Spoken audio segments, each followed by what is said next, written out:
Welcome back, everybody, to the DreamHack Grand Prix Summer. My name's Dan Gaskin, got Lorinda with me for this next cast. It's going to be Impyyyy versus Xixo, the second quarterfinal of the day. Both players went 7-2 yesterday in Swiss. Impyyyy took down Janetsky in his opening game, and Xixo took down Deathlore.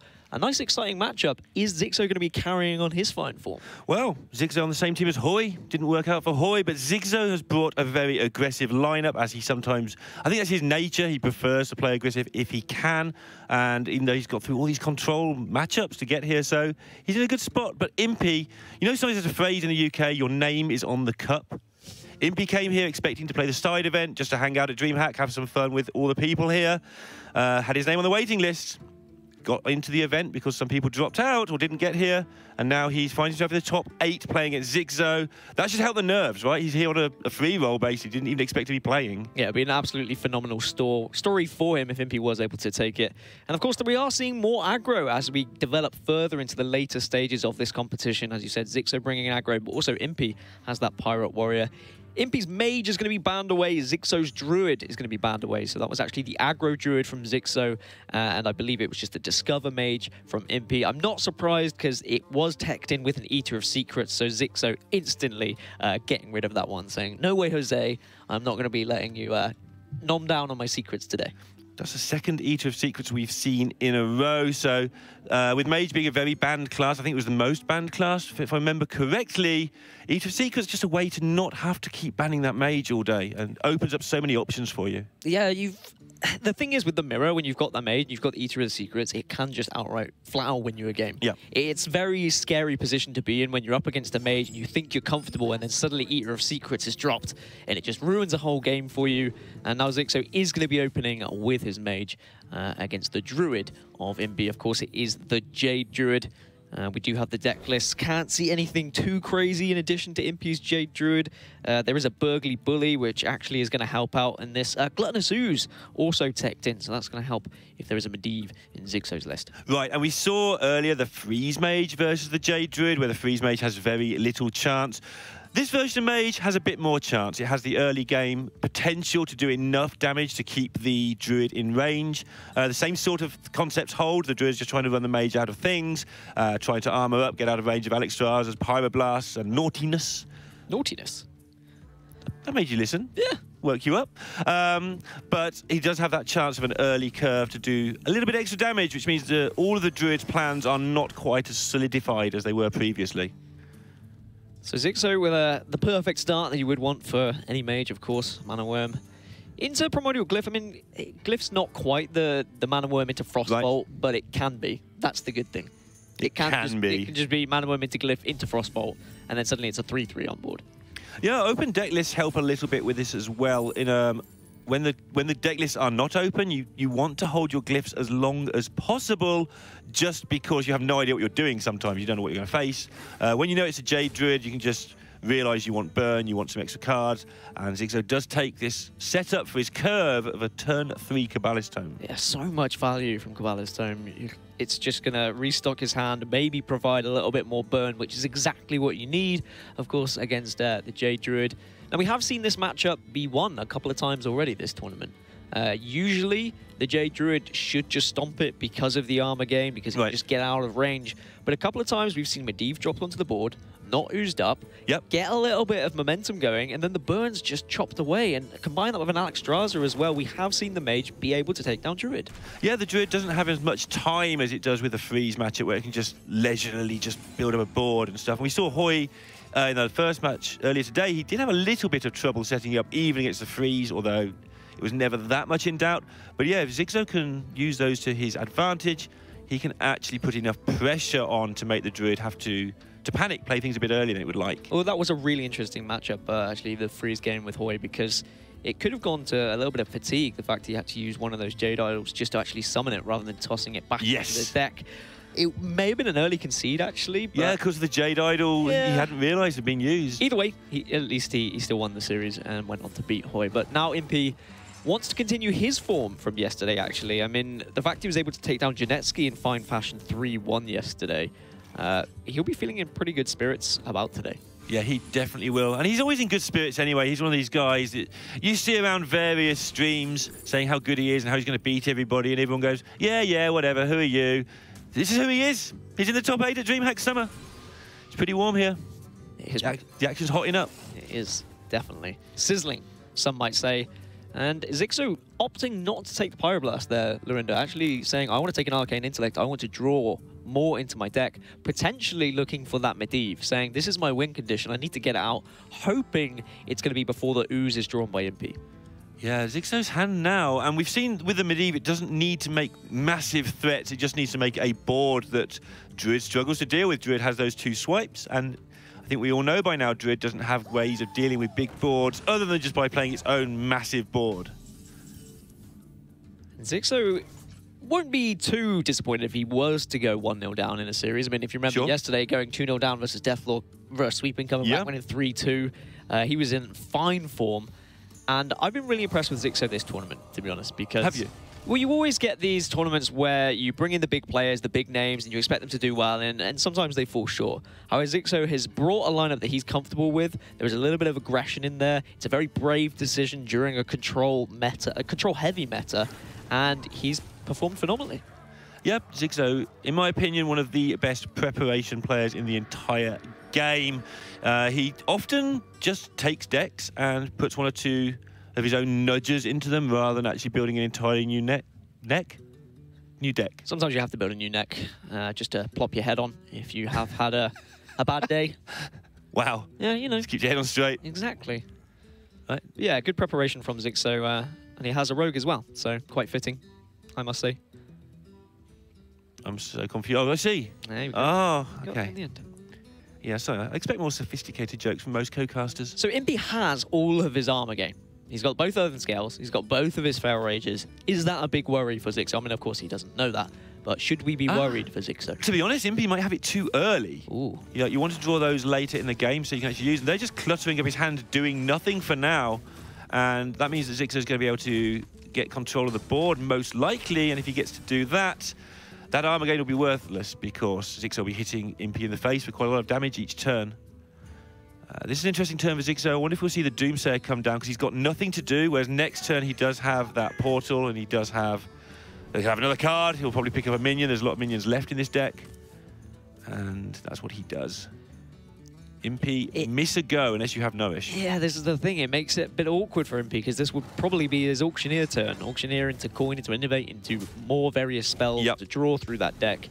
And Xixo still keeps the momentum, still keeps the tempo with this Firelands portal. And he can follow up next turn with Medivh as well. And we can... Starving Buzzard, rip.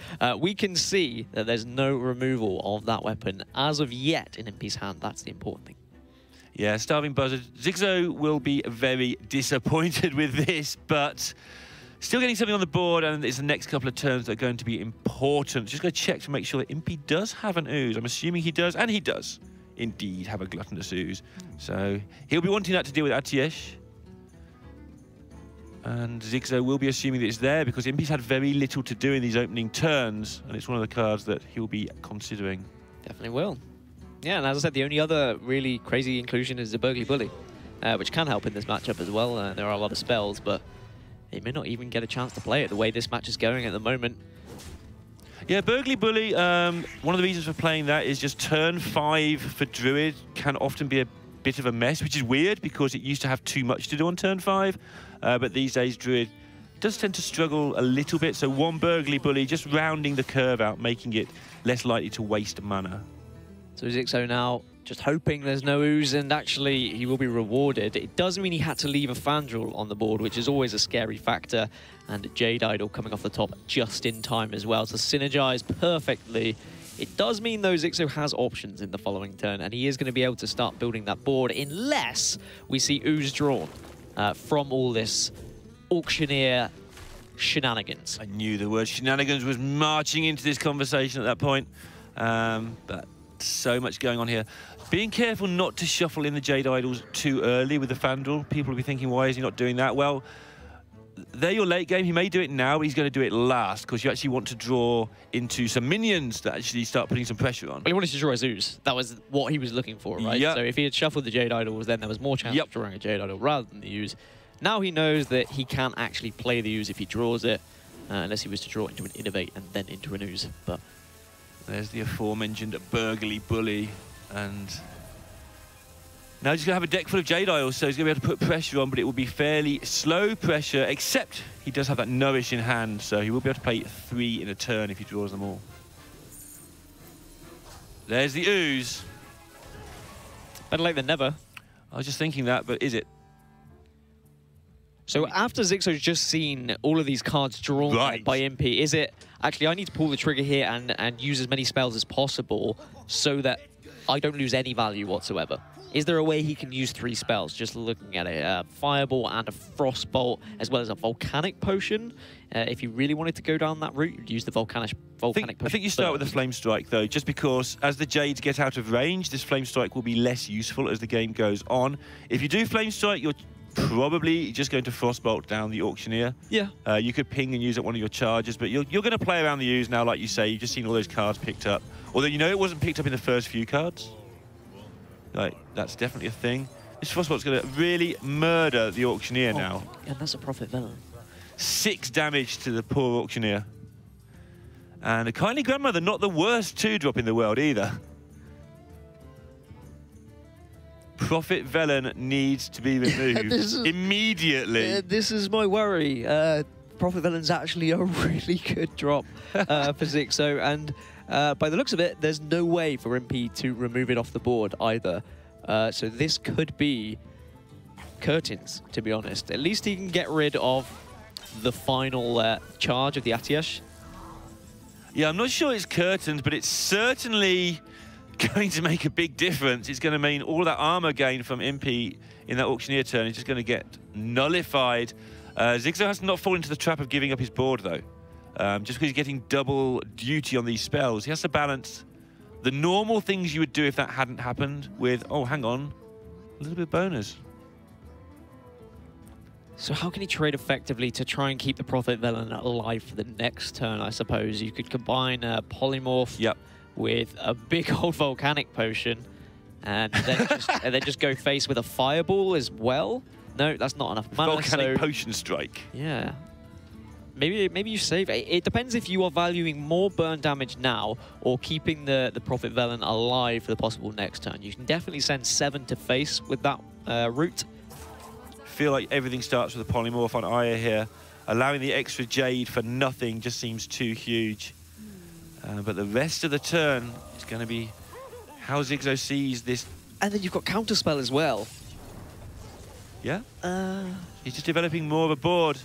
And he knew that the 7/7 Velen couldn't be dealt with, so he knows the chance that Impyyyy can deal with 2 of these minions is quite low, because if he'd had 2 removal spells, he'd have put them both into the Velen. But I like the Counterspell, because then if there is a removal spell, then Velen just survives. But Xixo's just saying, actually, I want to pressure as much as possible. And Impyyy's going to have to just face tank 7 damage here. And all that armor gain has just been eradicated, so the Velen did its work. So Xixo was clearly thinking of Drake that turn. Yeah, so the Counterspell wouldn't have had an impact anyway. And now he's going to get the benefits of that, because Firelands +3 is 8. Yeah, really well thought ahead from Xixo. Nice pick up there. Not just because it's a 3/6 for now, but obviously the Matriarch that you get out later is just extra value this deck might need to contest the last few points of damage.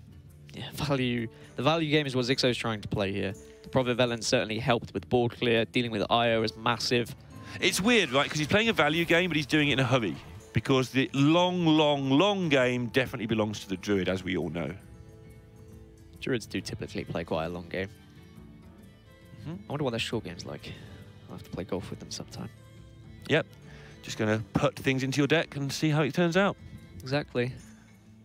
Fixes all the holes in your lineup.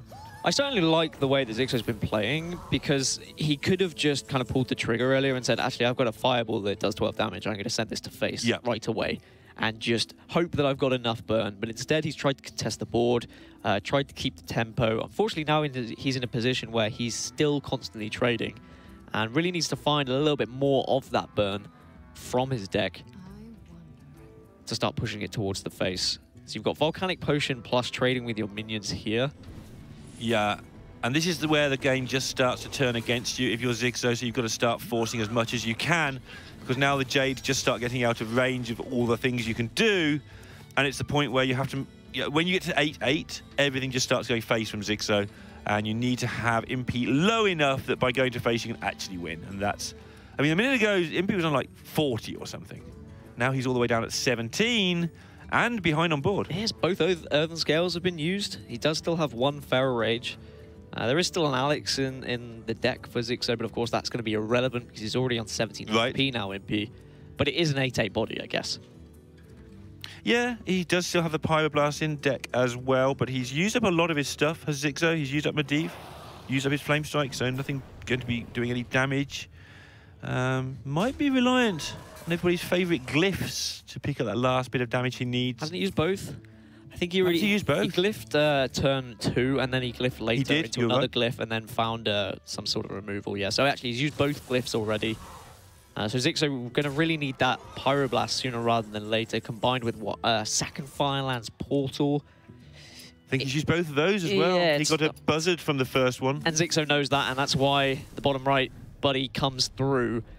And Impyyyy will take a 1-0 lead here. It was a game that he should be winning as the Jade Druid, but as I had mentioned previously, we have seen the Jade Druid actually toppled in this situation a couple of times already this tournament. Xixo set it up so he could basically beat everything but Primordial Drake. Well aware that Primordial Drake was going to be a problem, though, if it came up.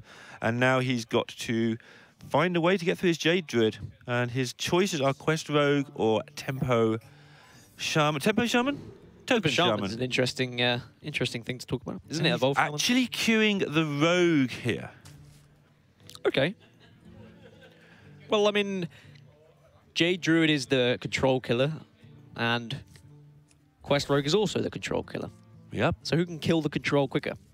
Basically, the Rogue is a good pick here because the Jade's usually just too slow.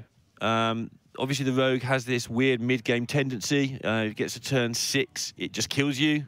30 damage from out of nowhere. And by that time, you can only expect a Jade to have done 1 or 2 Jades. Maybe it's ramped a little bit. Meanwhile, the Rogue has gone completely crazy. Yeah, and especially if Xixo can get those bounce-back effects nice and early. Already the Ferryman, already the Brewmaster as well. Just needs something in conjunction with that. Now he'll be looking to draw. Does he have Swashbucklers in his deck, actually? I think I saw that yesterday. Maybe I'm wrong. Yes, he does. He does, yeah. He's playing 1 Backstab as well and 1 Tar Creeper. Xixo, one of these players who doesn't necessarily stick to the rule of everything has to be a 2 of, like some people do. Yeah, the Swashbuckler I like. I know it dipped out of favor for a little while because people actually found other ways to try and generate the quest instead. But Swashbuckler can just... It provides some more answers sometimes in certain matchups. You can just be able to pull cards that you wouldn't necessarily be able to have, of course, and you do find that they can win you games. Backstab's important here. It takes away that option for Impyyyy of, like, leave this alive. Yep. And just the one of Backstab makes it so much easier to kill off your own Igneous here. And the quest is really close to being completed. Not only that, it's close to being completed with preparation in hand. Despite the fact it's on 1 at the moment. Just backstab, trade off your guy, a couple of bouncers, make some things. Yeah, it does mean that Impyyyy has to put something on board, though. There's a Shadow Step as well. I mean, this is probably a bit overkill, but I mean, there is an option if you really wanted it to just start bouncing back this Igneous Elemental. Yeah, there's a very expensive way of doing it, though. And in general, you're just trying to be as efficient as possible. And when your deck has a whole caboodle of 1-drops in there... Oh, great word. You're going to draw one sooner rather than later. Thank you. Yeah, of course, Xixo, I mean, I think that thought process goes through your mind of, should I?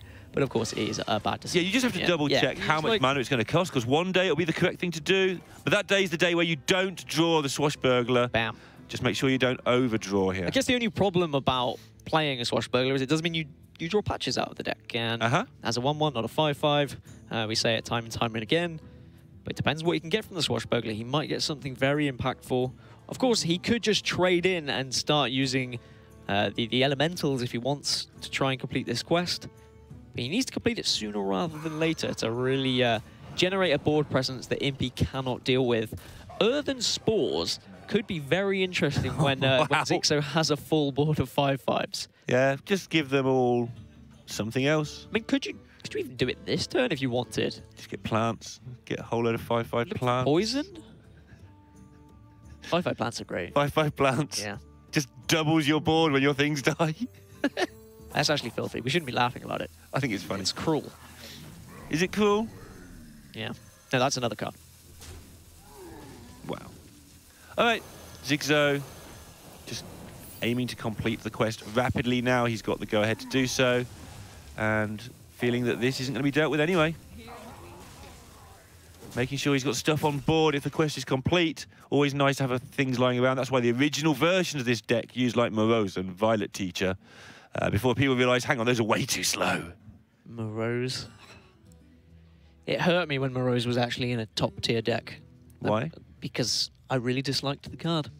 Oh, right. Yeah, it was one of my least favourite cards ever to be released, actually. You should have disenchanted it then. I did. Ah, that's the reason. And then it hurt you. Yeah, because I was like, I've got to make it again. Wow. Just because I wanted to, you know. I knew there'd be a selfish motive for being upset. Exactly. So Impyyyy just really trying to contest this board as best as he can, remove what he can as well. At any point, this quest could be completed and needs to be concerned that these pesky little 1/2s could suddenly turn into 5/5s. So you get rid as much as possible. And talking of the quest being completed, here we go. Jade Blossom not really going to do too much. Actually, almost nothing. I suppose it does summon a 5/5 at some point if he really wants it. Silence effect available there as well from the keeper if required. That'll be a surprise silence effect. And, you know, Impyyyy will be planning to do something revolving around Primordial Drake, clearing up some 5/5s and getting in the way of the others. And that could be a big deal later, although Xixo now, the way he set up his board last turn so he can complete this turn with a 5/5 on the board, is doing what this deck usually does against Jade Druid and taking complete control. And I'm really excited to see this evolving spores in action now. Me too. To be honest, because if you can just get like Wind Fury on it, +3 attack, it could be game over straight away. And actually, there is a slight smile on Xixo's face because I think he's thinking the same thing. He's got prep into Jade Blossom as just a free 5/5 if he wants. And depending on what he draws, Swashbuckler, let's generate even more cards and put even more 5/5s on the board. Yeah, just going to work out his optimal time to drop this keeper, which is a 5/5 silence for 4. That can do 2 damage. Seems good all around. Might not even need to silence. Might just straight up kill the minion, basically. So you could silence and then prep into evolving spores if you wanted to. Yeah, or you can just kill it. Do the 2 damage to the minion. Just kill it. You just want to see this evolving spores, don't you? He's going to play it. I want to see it. I want to see plants, though. I mean, either way, I think it's going to be good night, Irene, to be honest. See what silly options come up here. I guess Divine Shield seems pretty good. Yeah, there's so many good choices there. And Impyyyy, the expected loss, in fairness, when you open up, you know that if you win game 1, Xixo's going to queue the rogue. But, yeah. And this is why I love Swashbuckler, Lorinda. It can change this dynamic of the game, and it can really provide something a little bit different. It can just give you something a little bit extra, you know, a little bit of help, a little bit of a nudge towards victory. Sometimes you don't need that as Quest Rogue, but, you know, every little helps. But it takes patches out your deck. It does. Seems like a massive downside there. Well, I mean, that's 25 damage of Divine Shield nonsense hit his opponent in the face. So Xixo ties it up 1-1 and will continue with his Quest Rogue. Impyyyy, however, he cannot use his Druid anymore, so he's going to be down to either his Pirate Warrior or his Miracle Rogue. Yep, Pirate Warrior seems a good pick here because it hits you in the face so easily, and we've been told he's picked it. So that's 2 good reasons why it's a good pick. Yeah, picking Pirate Warrior can... I mean, Pirate Warrior can do very well against Quest Rogue, but also it can do very badly at times because of Swashbuckler. Swashbuckler can just give you some big old taunt minion that actually gets in the way of being hit in the face. Yep, double Glacial Shard, double Bile Fin are the cards to keep an eye on in this one for Xixo. The Bile Fins get bounced after you complete the quest, if such a time exists, because you have to be quick. And they just get in the way, you make relentless taunts. And the Glacial Shard often gets played before you get the 5/5, just to allow you to complete the quest. Yeah, and just freeze your opponent's face when they've got a 5/3 weapon that's just hitting you constantly. Right. And that's a thing that might happen. Decent looking hand from Impyyyy. It's one of those hands that doesn't look too great until turn 2, and then suddenly, oh, okay, this is good. Xixo getting the quest down early, as is his wont. Nothing better to do here. And getting the patches out early in this matchup, not such a disaster, because you want to challenge that board as early as possible. But we will just see a dagger up here nearly always. And the elemental will be interesting. That'll be able to get in the way as well. Yeah, it'll just be able to trade effectively, and it will make Impyyyy think about what he's going to be putting on the board, because usually you want to leave it, you don't want it to just survive, but of course he's going to be wanting to put as much damage to the face as possible. Double captain is a difficult thing to deal with when you can only do damage in units of 1 a lot of the time. Vanish can really help in this matchup as well. Can send back a big old frothing berserker, for example. So what Xixo, who's normally a very rapid player, and he's still going to play quickly here, trying to visualize how much damage I can afford to take. Is there a way I can make an extra turn here? He decides no. He decides that the way this pans out, I just lose horribly too often. And so using that Biofin as an early defender, which is not where he'd want to be, but is where he has to be. So Xixo remembered to attack with patches today. He did indeed remember to attack with patches. Turns out when it's got a target, even the memers do it correctly. So options for Xixo could actually just start generating this quest with the Biofin if he wants to. Yep. I don't see why not. To be honest, just put some pesky little 1/1 taunts in the way. And often overlooked, this Brewmaster's a 3/2, as you can clearly see. That challenges a lot of the minions in the pirate deck, and in conjunction with your hero power allows you to take down nearly everything on the right time. Getting onto the ward, completing the quest at the same time, and managing to stodge things up to get him out of a sticky situation. Yeah, I mean, it is pretty stodgy. It's kind of like when your grandma makes you a porridge in the morning. That's what it's looking like for Impyyyy at the moment. Wasn't that Firebat's grandma that makes porridge? No, she makes vicious fledgling cookies. Okay, same thing. They're not. They're actually very different. And yeah, but he is managing to just buy himself this time. And the 3/2 Brewmaster is just going to get rid of this incredibly annoying frothing berserker here, and see if Swashbuckler can play another part and make you very happy. Yeah, no bounce back though for Xixo. He would have loved to draw on some sort of bounce back to be able to get the Biofin again and complete that quest. It does mean it's a risk. The Biofin is just there on the board, and it's most likely going to die as well here. Just to, yeah, okay. It's going to keep it alive, but Impyyyy should trade it off. I wonder how big things can get with Don Honcho in your hand when you've got 5/5s by default. Next turn, though, Vanish. Going to slow down the Pirates again. And he's still on 24. He's not going to be on 24 for long. We can see that. It's going to change rather rapidly, but currently still on 24. And Impyyyy down to 2 cards. Impyyy's going to need to get it done with what we can see. So surely Impyyyy kills the Biofin here, 100%. Yeah, okay. You don't want to leave that alive, because if there's any bounce back, then he can complete the quest. Only Vanish was the bounce back. And actually, the Vanish might have to be used here. Yeah, going to get rid of the captain first, just to make sure that these things don't get out of control when they come back down. But with the Fiery War Axe in hand, Fiery Axe equipped, these things are just going to be bigger than when they were originally. Yeah, it's not looking too great for Xixo, actually. Next turn, he could probably just play one of the elementals and then Vanish again. But then his follow-up just gets very awkward, and he's going to be continuously hit by the face of these weapons. All right, so facing down 7, which is pretty much facing down lethal, given that Leroy Jenkins is a card that exists and gets played. I mean, what other options do you have apart from Elemental into Vanish? Or you can play Don Hancho, but I mean, as you said, you just can't risk it. You're dead. Yeah, facing down 9, obviously, which means that all the other charged minions are in play as well. And having to do it again. He's thinking in his opponent's turn. One thing that playing at Xixo can do when he plays so quickly, apart from making you miss playing patches, is it will mean your opponents have less time to think themselves. But Impyyy's plays have been pretty straightforward here. Just keep playing the things that get vanished until eventually they stick on the board and kill your opponent. And you can just play the Cultist as well and make this weapon even bigger and just push the damage towards face. You don't have to worry about the Elemental whatsoever. Yeah. Struggling to see an out for Xixo now. Both those Vanishes have been used. Finally, there's the bounce back he would have needed earlier. Looks for all the world like it's going to go to 2-1 to Impyyyy. Yep, just 2 damage needed, actually, for Impyyyy here. Doesn't have it currently. Has 1 damage with the Naga Corsair. But, it's always a big but, plenty of damage from hand available. There's one, but it doesn't synergize with the one of the Corsair. You can't play them both. No, it still does the same thing, but I mean, I wonder whether it's a case of just the inevitable draw for Impyyyy next turn. Depends how defensive he goes here and starts trading, or whether he's just going to push the damage to face. You'd expect it to go to face. Yeah, has to go face. Yeah. Xixo can complete the quest, although he's going to bounce his 6-7 back and turn it into a 5-5. But he's going to need... Not that. I think he needed Mimic Pod into things.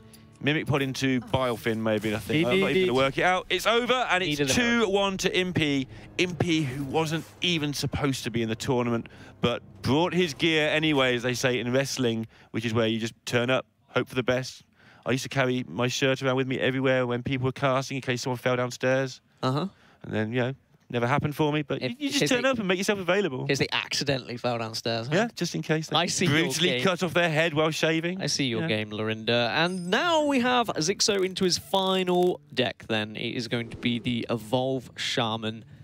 We saw him do some fancy things with it yesterday, and actually Evolve Shaman across the tournament has been phenomenal. It has been very much the talk of DreamHack. Yeah, it looked like it was going to be, when we were doing the Swiss, the later 3 or 4 rounds, it was in every single lineup. However, there's only 3 Evolved Shamans in this top 8, and 1 Control Shaman, by the way. Which is interesting to me because I'd have sworn it was in every single lineup. But Lothar gave us the numbers yesterday, and it was like the 5th biggest class, but it all rose towards the top of the Swiss. And we saw why yesterday with that reverse sweep. So typically this matchup, relatively close, actually. It can be hard to call. It is all about the opening hand, and Impyy's opening hand isn't that fantastic. I mean, turn 3 South Sea Captain isn't too bad because you draw out a 2-2 patches, but Xixo might be able to generate a little bit of a board of his own. Bloodsail Corsair coming off the top at a perfect time, but he doesn't want to use it. He'd rather destroy a weapon rather than just somewhat deplete it. He could also use the patches that comes with it to kill off a 2-3 minion using that Flame Tongue and the coin in his hand. So that was playing into many of the minions there. But as it happens, because the way things transpired, he goes the other way, saves it another turn, and just uses the portal to maximum effect. Yeah, Maelstrom Portal is such a huge swing in this matchup as well. And now Xixo, if he wants to get rid of this captain, as you said, he can do so in a couple of different ways. He can use the Flame Tongue as well as Bloodsail Corsair if he wants to, or he could just use his Jade Claws. But I think the Flame Tongue is a better way of doing it because you don't take the extra damage. Yeah, also keeps up the overload, which means that next turn going into a potential Frothing Berserker or Naga Corsair, those cards, he's going to have the Jade Lightning available, as you would with a coin, but he wants to keep that for as long as possible. And then he's going to go to Jade Lightning down. Here we go. Yeah, the Cultist is going to get Jade Lightninged. And, of course, this is where the Jade cards come into their own, because populating the board with anything at all as you at the Corsair. I mean, he can coin out the Corsair as well and just get rid of this weapon if he likes. He might value keeping it in his hand later for an Arcanite Reaper, though, for example. Just 2 attack with the weapon might not be too much of a worry for him right now. Yeah, he's not scared of taking 2, that's for sure. 27 health, more cards in hand, and something on the board in a very good position. Frothing Berserker, a card that will be difficult to get rid of without taking a chunk of damage for Xixo. It'll be interesting to see when he chooses to Bloodlust. I imagine we'll see it come very early. Yeah, just to deal with any threatening minions. May have to just respond here with a Thing from Below as well to this Frothing Berserker, to be honest. Yeah. He could Hero Power and then coin out the Thing from Below if he likes. Actually, he rolls the Taunt Totem, which may have somewhat changed his decision. But yeah, this is right. Xixo in a really good position right now. Impyyyy just having to battle through taunts and constant defensive options from Xixo. Yeah, Xixo trying to get a board wide enough that the Bloodlust can just clear an opposing board, as you just alluded to. No need to kill the opponent. At some point, if you survive long enough as Shaman, you get infinite taunts, and you get a whole bunch of bits and pieces on the board. And Pirates don't fight back from wide boards at all well. No, unless they're in a position where they've already put you down to, like, what, 12, yeah, they for just example, ignore it and hit you. And then they have Mortal Strikes to follow up when you get them weak, but Certainly a tricky situation for Impyyyy already, having to use his tools just to remove what he can. Does keep the Frothing Berserker alive, but it is using the majority of his hand. He's so low on resources that he has identified that this is his way to victory, is to hit Xixo twice with the 6 damage Berserker, and then, I don't know, 14 damage Berserker or something. It's not exactly Patron Warrior, though, so that probably won't happen. But he's identified this is how he needs to go about it. And these minions are likely to be ignored, as you previously said, and then Xixo can use that Bloodlust just to clear up this Frothing Berserker. Yeah, and still have things in the tank as well. He will be overloaded, so he won't be able to roll first, see if he can use his portal. He'll have to make the Bloodlust play. And he's still going to be in the 20s. We shall see in my 20s. Unfortunately, he can't Bloodlust and Maelstrom Portal as well, which is... Exactly, yeah. But either way, he can clean this up nice and tidily thanks to the Bloodlust. And Impyyyy, out of resources, just 1 Mortal Strike, which is doing very little right now. As you highlighted earlier, keeping back this Corsair as well means that if Impyyyy does pull out an Arcanite Reaper, hit Xixo in the face, it would be a little bit scary. No, it won't. We've got the answer to that as well. Xixo's navigated this game really well, put himself in a fantastic position to go to 2-2. If it does go to one of my favourite things to wear, Rogue Miracle, or Miracle Rogue, is going to be the choice for Impyyyy. And that's going to be how he's going to try and combat this deadly evolved Shaman. I'm not seeing you in a 2-2. I don't think I want to. No, you don't. Yeah, going to be that Miracle Rogue. Because I mean, okay, what's the way that Impyyyy gets back into this game? Because I'm struggling to see any sort of out. He's used 1 Mortal Strike, so there's no option of him chipping away some form of damage. Yeah, okay, that seems the best way of getting out of this game, is to just end it there and now. 2-2. This is exactly where we should be for one of the quarterfinals. Miracle Rogue versus Evolved Shaman. I mean, Miracle Rogue can do well with dealing with a lot of the stuff that's on the board. It just does well with defensive options. It always seems to have something to reply to whatever you put on the board. The bit where it gets hard for the Rogue is if they get an early Evolved Doppelgangster. The Rogue just doesn't tend to deal with that whole huge chunk of stats and taunts and stuff that tends to go with that. But it can definitely deal with the early picking about that the Shaman likes to do, the 1-2s and the Primal Fins and such like. So Xixo looking to not keep the Evolve, but I feel like he is not just putting on that he's thinking here. He may be tempted to keep it and try and evolve some very early game even.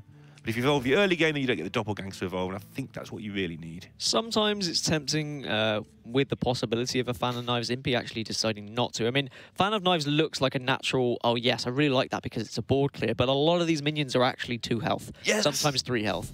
That's what makes this deck so good. It's all 1-2s and 1-3 and 0-3s, and actually those are annoying to deal with so early. Xixo not picking up anything to do on turn 1 is a bit of a problem for him, but his turns 2 and 3 look pretty nice. It does mean that Impyyyy can choose to take the initiative here, throw out the Swashbuckler, bring out that Patches, but if he's worried about Xixo's Maelstrom Portal like he saw in the previous game, he might hesitate, but I think you just go for it and you start trying to put some sort of pressure on the board. Picking up an Earth Shock as well. Wonder whether that could be relevant. And this is the reason you can't keep the Doppelgangster Evolve, apart from the fact you pick it up anyway, is that the Rogue puts too much pressure on you if you do nothing. So you've got to fight whilst you try and wait for that Doppelgangster Evolve to get set up and make sure that the Rogue has at least used some of their stuff by the time you do it.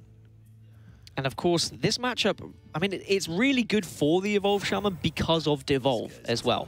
I mean, you've got your Edwin, you've got your Questing Adventurer in this deck, and yeah, they can be massive, but there's like a Devolve can quickly change the course of that. It will indeed. It just deals with all that stuff. Tentacle and Zoth, I believe. Going to be a pain for both players. I mean, is it? I mean, I guess Impyyyy could just dagger up, kill it off here. But it's 2 mana he has to use. It is, but he would have probably liked to get a dagger at some point anyway, follow up with a Swashbuckler. It's going to be whether Xixo can draw this Devolve before Impyyyy starts to get some big old minion, before he gets his Arcane Giants on board, for example. But the thing is, you don't want to Devolve an Arcane Giant now. Right, Xixo setting out his stall here for what he wants to do as well. No, you do not want to devolve Arcane Giants. By overloading this turn, he sets out his stall to do the combo on turn 6. He's going to be overloaded on turn 5, where he doesn't have much to do. Turn 6, he's going to be in the clear, and it's going to be bingo bongo. Let's see what we get from those 6 drops. And the Lightning Storm, though. The Lightning Storm is could a fantastic be a big pickup. deal in coping with that lot. 2 Vastmine Slayers as well. That can deal with individual targets, so that's a couple of more options for big Doppelgangster evolves. If there's a threatening 6-drop that you immediately need to get rid of. Yeah, and this is what I was going for when I say you have to clear, you know, deal with the opposing, or you have to keep toe-to-toe with the rogue first, because Doppelgangster evolve here, although it should be backbreaking, because the primal fin it might be, but if that wasn't there, creating problems every turn, Impyyyy would actually be in a fantastic spot to just deal with the 2-card combo and still have a handful of stuff. Impyyyy just has good ways of dealing with several things. I mean, the Earth Shock's going to help out, Lightning Storm, the Vastmine Slayers as well. Lightning Storm, though, is going to overload him, and he's going to need to respond to this Doppelgangster evolve with very little mana. And Xixo obviously didn't know about the Lightning Storm. He knew that Impyyyy was going to spend a lot of mana doing stuff this turn, or a lot of resources, and this just sets him up beautifully to be able to do this. The whole game has been revolving around this moment because he drew it so early. And Impyyyy, can you deal with some 6s, apparently? That's really nice, and the Trafficker as well will just provide more value to Xixo's hand, although Succubus actually not so great because you're not going to want to play that. You don't want to be tossing away Bloodlust, of course. Coin into Vilespine does deal with one of these, and it does slow things down a bit, and you can do it again next turn. So you do this, and you hope that Xixo doesn't have much of a follow-up, and he doesn't have that much of a follow-up. But hitting you for 12 plus 6, which is 18 in the face, is quite a follow-up to anything. He may have to keep trying to keep control of the board, though. Yeah, I'd expect a trade from Xixo with the Hog Rider. Send it 3-4, and then you've got a 6th face as well. But actually, Impyyyy saying, I don't want to allow you to make that trade easily. If you do make the trade, then I'm going to be able to reply with just a weapon hit or an Earth Shock, or even one of my Razor Petal Lashes. Thing from below. That's a big pickup because that gives Xixo the option to just hit face now, drop all the cheap minions, keep the Bloodlust back, and set up lethal threats. Obviously, we can see that Impyyy's position is that he can deal with quite a lot of stuff. He'll be able to use the Earth Shot to get through taunts if he wants to, but looking pretty awkward for him. Xixo limiting the resources here as well. And actually he's going to punch a bunch of face. And that means he's going to be able to get the Succubus down. That's the reasoning for this, I imagine. As well as the fact that your patches just deals with a big-sized minion. One thing that here, if he goes all face, the whole game, Jade Lightning would be lethal. Yep. So he's thinking that, okay, I wanted to clear this board, but on second thought, when he took a moment, which Xixo almost never does, he's like, actually, I've now just got 2 outs in my deck for the entire game. As well as my opponent still has to clear all this stuff up. So is there any way for Impyyyy to deal with the whole board here? Prep into Eviscerate deals with the 6-4, followed by the Vilespine can deal with the 6-5, and then you can run your 3-4 into the 1-2, and you're leaving patches on the board. So I guess that's your best option. You just leave little old patches on his own, but he is in charge.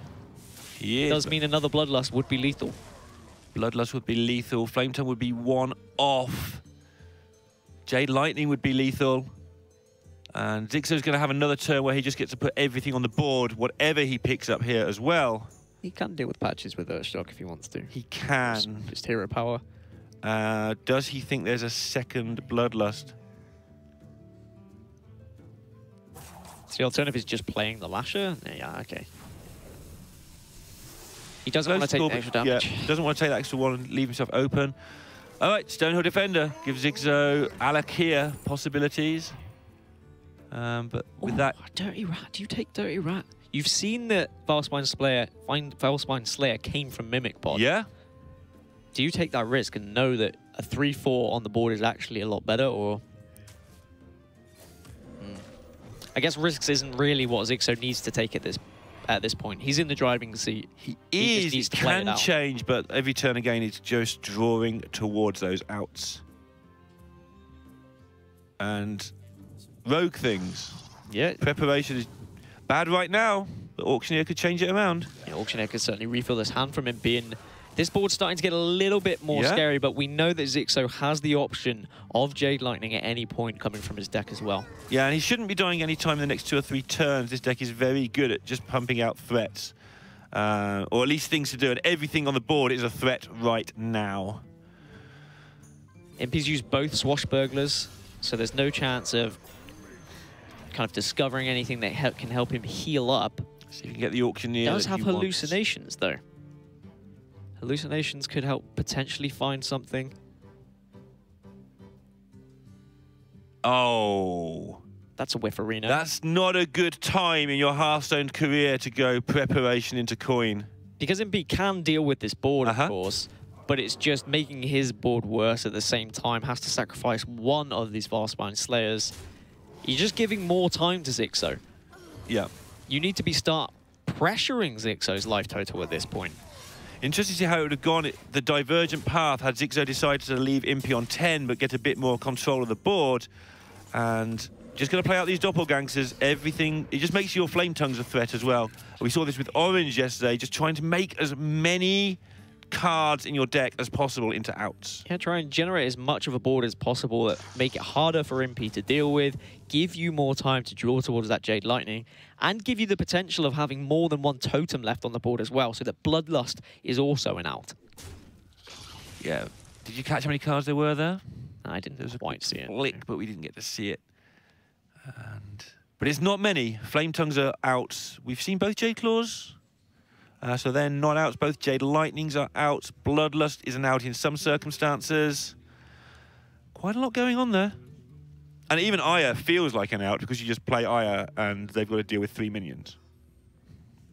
Bloodlust is an out if there is more than one token left on the board. Yeah. Or if the one token's left on the board, then that's just an outright out. Outright out. Outright out. And, well, now Xixo's just taking... well, Impyyy's taking extra damage here, means that Bloodlust is an out. So his Flame Tongue devolves not. And I don't think we'll see that played. He'll save that for something terrifying, like Big Edwin. We're talking about all of Xixo's outs. Sure. What about Impyyyy? What are his outs? Because he's in a pretty bad situation. This is his out. That's his out. Generate some more cards, look for more. Find a hallucination, perhaps. Start to look for some form of healing. Start to go off. Get a board presence. Start to put a pressure on Xixo and just hope that he doesn't find that final finisher. Impyyyy doing very well here. He knew his out was the Gadgets and Auctioneer, and if the Auctioneer came, he was going to have to do the first parts quickly because there are going to be decisions to be made with the cards you draw. And if you drew something a bit unusual, maybe you need to spend 30 seconds. And Xixo hasn't got the lethal here. The Devolve is handy. Yeah, it's handy. It's some stuff. It slows Impyyyy down. What comes from it, though? Oh, okay, so even though it slows Impyyyy down a touch, 3, 7, 8, 9, 10 on the board if you count the hand. Going to be slowed down, but he should be able to set up 2-turn lethal and stay in control here because of that Eviscerate.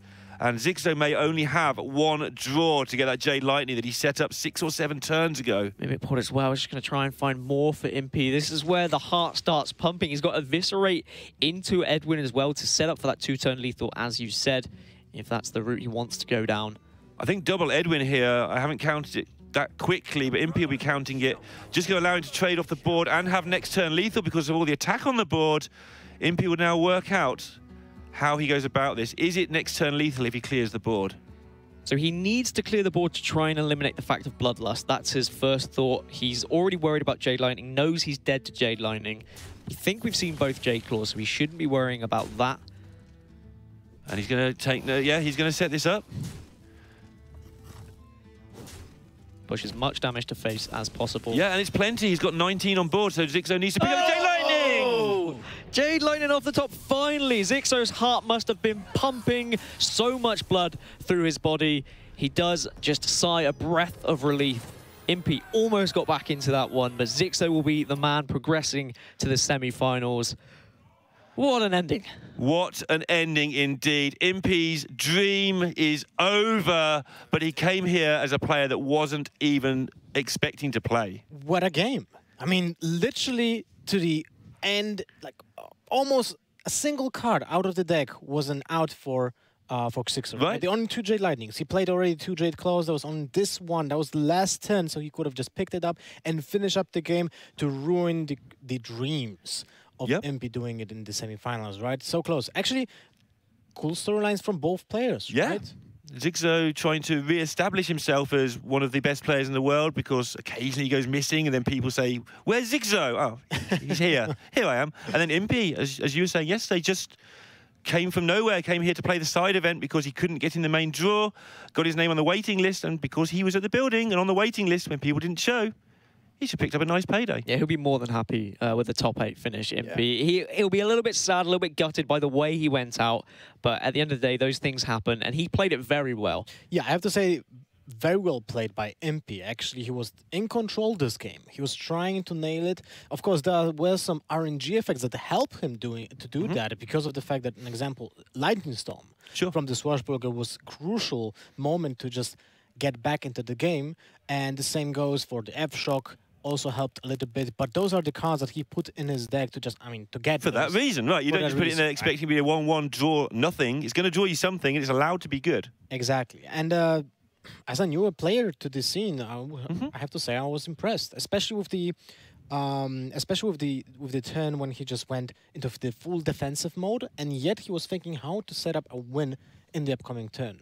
So he had an option to just play the Auctioneer and use the Eviscerate, but maybe was it better to just play the Falnose, get the additional draw to have more options next turn, because he still could have used the Eviscerate next turn for additional 1 damage. So with the Falnose, it was also +1 damage. Pretty cool setup. Yeah, and DreamHack has a slightly flatter play structure than a lot of tournaments where it has a lot of money. There's still $25,000 here. Because it has a slightly flatter structure, these guys who make top 16 are able to come again to more DreamHacks. Yeah, they're able to build on the name they build for themselves when they reach the top 16. So Impyyyy now have a nice little launching pad to launch his Hearthstone career from. It's not just the money as well, it's the fact that he's been on stream, he's been recognised as a decent player, and when we come to another DreamHack, we'll say, oh, Impyyyy, he was the guy that came top 8 at the last DreamHack. A lot of recognition, and recognition that he deserves, to be honest. And maybe a start of a consistent run, right? This is something that we would really like to see from a lot of players, because that's the storyline that we would like to see, well, from every single player that goes for top 16, basically, right? Yeah, we're getting those runs more and more often now. Xixo, a man who's had a consistent run for about 3 years now. Yeah, that's kind of hilarious when you think about it, when all those people talking about, RNG and who's lucky, who's not. It ends, of course, up when 2 players are, like, very similar in skill. But the same players keep getting lucky for 3 years in a row. Yeah. Says it all, really. Definitely. I mean, when you compare it to other games, not even card games, right? The pro players' win rate is still between 55 to 60%. Yeah. Why would that be? Maybe they just play against other good players. Exactly, right? Right? Yeah. So in Hearthstone, we have a very similar storyline for the players. When they are really similar to skill, there is some luck, but at the same time, you can edge it out. And as you can see in this tournament with the last hero standing format, players are doing a lot of work in the prep. This is what I was saying at the start of the tournament as well. We were in a point with Hearthstone a couple of years ago where the good players would turn up to the tournaments and then they would fall short, and we'd be like, okay, so why are these players the good players? But now we're in a position with Hearthstone where the best players are the best players for this reason. They come to the tournaments, they dominate the Swiss, and they can dominate the bracket. Yeah, they're proving it time and time again now that Hearthstone, it's not even that it's slowed down, but hand sizes have just got bigger, so there's more decisions to be made, and the best players just keep winning. Yeah, of course. And let's take a look actually at the bracket, because we'll have to see how does it shape up. Espomido is waiting for Xixo, actually was waiting for a player to advance to his bracket. So Xixo and Espomido will be the first semi-final. But before that happens, we still have 2 more matches from the quarters. Hunter Ace versus Orange will be happening now. After that, it will be Seiko versus Zump. But Hunter Ace versus Orange, what can we say about Orange? Orange, I think everything we've said about Orange in the past can be said again. He's just a very hard-working player. He puts a lot of time. He's had lifestyle changes to make his play better. He is a player that is one of the very best in the world, very experienced, and Hunter Ace is only 16 years old. 16 years old, coming from Norway, is actually representing Norway in the HGG, so Hearthstone Global Games, where he got his, let's say, first major experience that might actually pay off right now in here, because you're in a big stage. Yeah. You're playing in front of a lot of people, and that's something you should probably have in the back of your mind, probably also kind of ignore, depends on your character, right? Depends how do you react to the fact that people are watching how you play. They judge you, of course, because that's the nature of the Twitch chat. But for most of the people, this is actually a motivation. But this time around, he hasn't got his team to slow him down. He is a very impulsive player. His teammates have said this before. A very strong player. He's played HCT a couple of times, so he racks up those points. But he's just a little bit impulsive. Be interesting to see if he does anything strange, like just count to 10 between turns or something, just to slow himself down a touch. It's whether we're going to see any kind of experience from Orange shine through. Against a player who is that young, he might be a little bit nervous. He might not be able to make those kind of plays and those decisions when you are under the pressure. However, sometimes when you're young, you've got nothing to lose as well. He's going to be saying, well, I've got this far. Why can't I go on and get a little bit further too? Definitely. I mean, he's very young. And we have seen careers being starting to, you know, pile on and getting really fast for young players. We had RDU, who started as 16 years old. We had Pavel. We have Amnesiac with 14. Right? Wow. George C, another one, not necessarily as big a name as those yet. Sorry about that, George. But coming forward when he gets out of school and stuff, he's setting the groundwork for that himself as well. Yeah. All right. So, before we jump into the game, we're going to have a short interview with Hunter Ace because he's a new player, so we'd like to get to know him. So, right after that video, we're going to jump into the game with the casters. But for now, just enjoy the video.